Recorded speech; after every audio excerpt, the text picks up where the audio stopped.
this app is called Clear, or sometimes it's listed as now Clear Todos. It's available on Apple products, and it's also available, there's a kind of very close copy of it that's available on Android too. You can see the bottom right hand corner of the screen there, it's called Clear. So if you click on that, what you then have is you've then got the Clear home screen, which is this one that normally appears.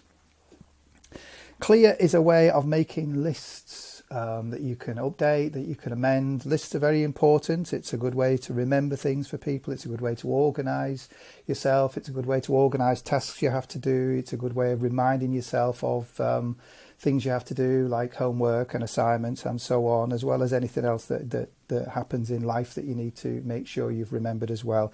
Obviously, shopping lists is a typical and day-to-day example.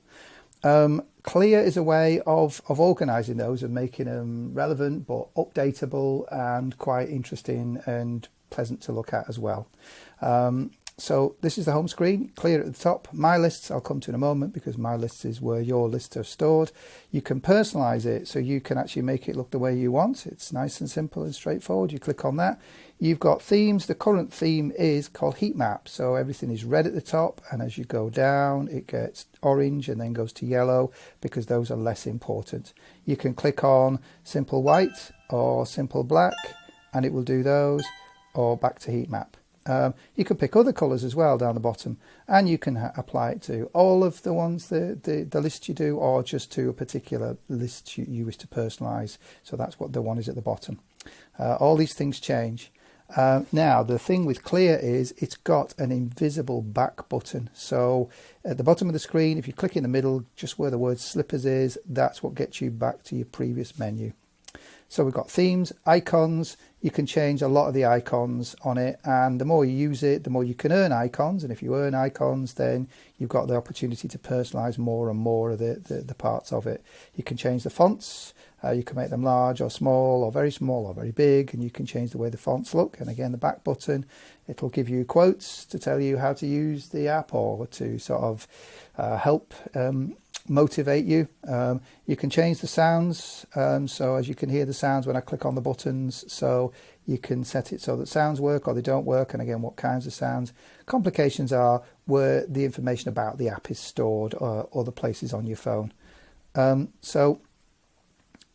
go back again, back to the main menu. So click on the back button again.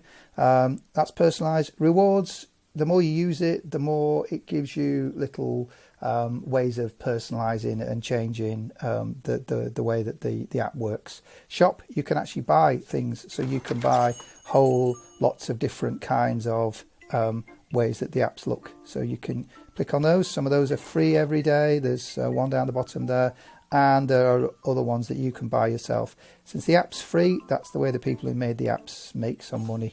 So that's the shop, and then you've got archive, where it stores your own lists. Quickly, let's go into my lists. So it gives a list of all the things that you might want to do. Some of these are pre-installed, so you've got the opportunity there. So I've decided the job I've got to do that I've been putting off is clean the hamster. So that's a list I've made at the top, and you just click on the top, click on it, and it will actually create a new list for you. So if I kind of click on that, you can see the things that are the most important to the ones that are the least important. So clean the hamster, first thing I've got to do, doing this in some kind of logical order, because I get it all mixed up and do things in the wrong order or miss things out. Remove the hamster from the cage into the exercise ball. And then we can go down the other ones, remove the dirty sawdust, and so on and so on.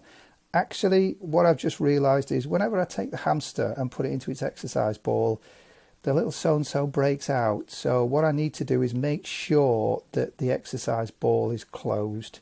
So if between those two, you actually take your fingers and move them apart, what it then will do is it will allow you to add a new part of the plan. So what I need to add there is check that the ball is closed. Okay, so it will now put that in place. So that's now part of my whole process, that I need to check the ball is closed because it's got out far too many times and it's taken an absolute age to get it back. And you can go down the individual ones and you can see top to bottom. You can add bits. You can also say, well, actually, sometimes maybe what I want to do is I want to move things up. So I've got add new food and water. Do I want to put that after I've put the hamster back in the cage at the bottom? Maybe not. Maybe what I want to do is I just click on it and drag it up, and it will then move it up to the next level. So yeah, I think that makes more sense. Put the toys and the bowls back, add the food and water, and then put the hamster back in the cage. Maybe what I want to do is add a timer, because you can set timers for some of these things as well. If you want to delete stages, you can delete them. If you take a step, if you've done that step, if you finish that step, you can just remove that from your list. So if you take the step and you drag it to the right, that will then remove it, but remove it permanently. If you move it to the left, you can see it puts a line through it and a tick. And what it will then do is it will then move it out the way, because you've completed that step. But instead of deleting it properly, it puts it down the bottom. Well, that's quite useful for me, because next time when I clean the hamster, if I've removed all the steps, I'm going to forget what the list was that I did in the right order. But if I do that, it's just moved it down to the bottom. And then when I've done all this, what I can then do, even though it's crossed out, I can get hold of it and I can then drag it all the way back to the top. So it goes from yellow, amber, red, and I can then put it straight back in its place. If I move the step to the right but keep going, oops, I was removing it, but keep going, it goes beyond the remove, and then it allows you to set a timer. So you can set a timer so many days in the future or at a particular time. So I can set it to go at 5 o'clock today, which is what it's preset for there. But you can set all those things as well. And the alarm will sound and it will sort of let you know that that's what you then need to do. So it'll remind you to do those things.